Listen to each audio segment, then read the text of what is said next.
Hello witches and magical souls, and welcome to Wayward Witchery.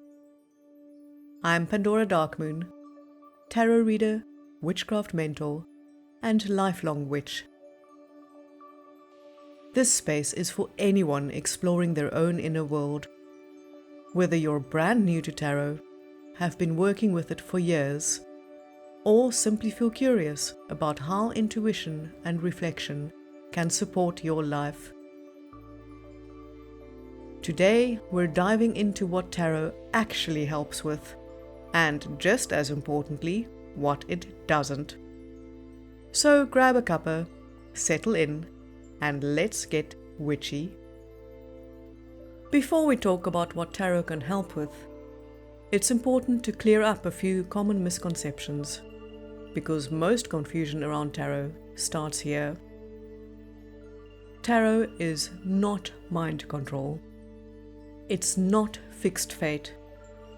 It's not a prediction engine telling you exact events on exact dates, no matter how much people online like to pretend otherwise.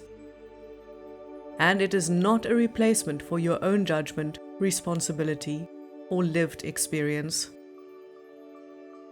What tarot does not do is take your life out of your hands. If anything, a good reading should do the opposite.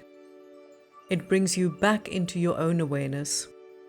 It helps you see what you might already be sensing, but haven't fully named yet. So, what does tarot actually help with? Not in a mystical, vague sense, but in practical, lived experience.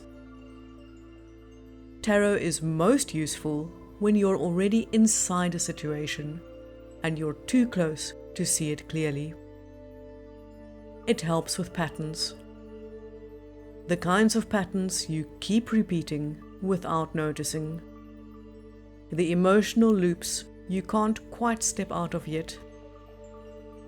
It can help clarify emotions, especially when everything feels tangled or contradictory.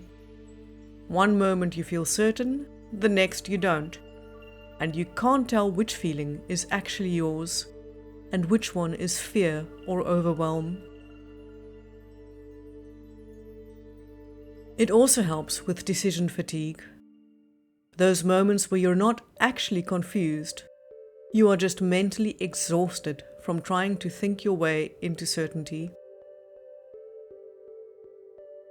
It can highlight relationship dynamics, not in the way of this person will do XYZ, but in terms of how energy, communication, and emotional patterns are interacting.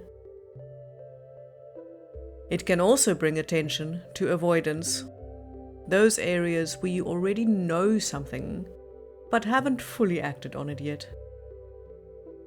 And sometimes, most importantly, it reframes the real question. Because so often, what people come in asking is not the actual question they need answered. It's the question sitting underneath the anxiety.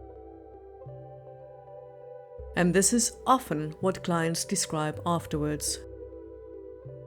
One person shared that their reading had helped them rediscover their intuition just a little bit more. Like something that they already had was being gently brought back into focus.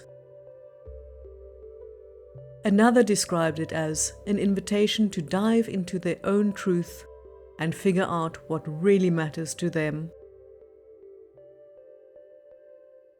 And others often talk about things like feeling more confident or more able to see their situation clearly rather than being stuck inside it. One client put it simply as leaving the reading feeling impressed, but also empowered and positive about their situation.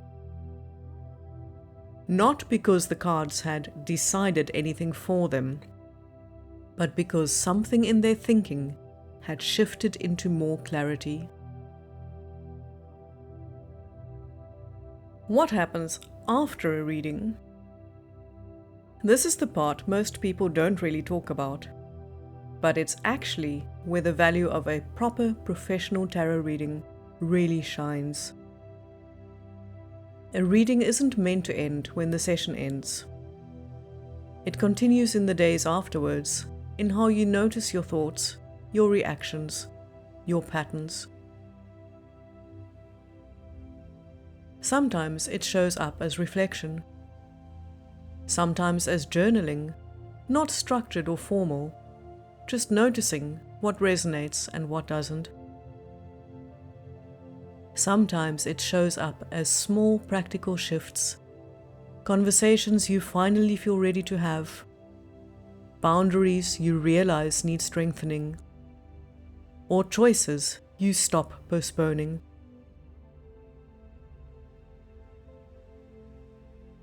And sometimes it's much more subtle than that. It's just awareness, a quiet sense of, oh, I see what's been happening here.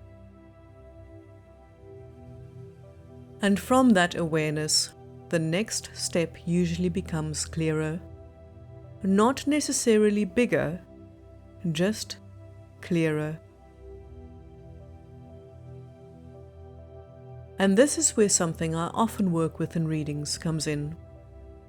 What I sometimes call next step exploration. These are not instructions. It's not a list of things you must do. It's a collaborative process of identifying what would actually feel supportive or realistic for you. For one person, that might be journaling prompts to untangle their thoughts. For someone else, it might be grounding practices if they're overwhelmed or emotionally overloaded. For someone else, it might be rest, proper rest, stepping back from a situation and giving the nervous system space to reset. And sometimes it's even simpler. Go for a walk, have a conversation you've been avoiding, or yes, occasionally give yourself permission to do nothing for a while and just come back to yourself without pressure. The point is never to add more pressure. It's to make the next step forward feel possible. So, what should you expect to get out of a good tarot reading? A good tarot reading should never leave you feeling dependent on the reader. It should not leave you feeling confused or overwhelmed.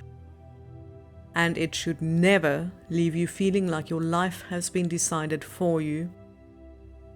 Instead, it should leave you with something much quieter and much more useful.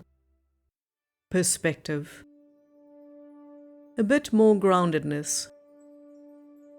A clearer sense of your emotional landscape.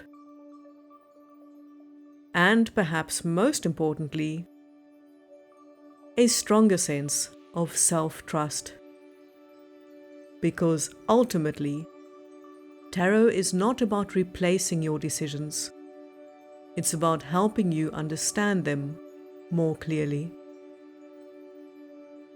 Thank you for joining me at Wayward Witchery today. I hope something in this episode brought you a bit more clarity or perspective on your journey. If you feel called to go deeper, you can explore tarot readings and other guidance sessions over on waywardwitchery.com.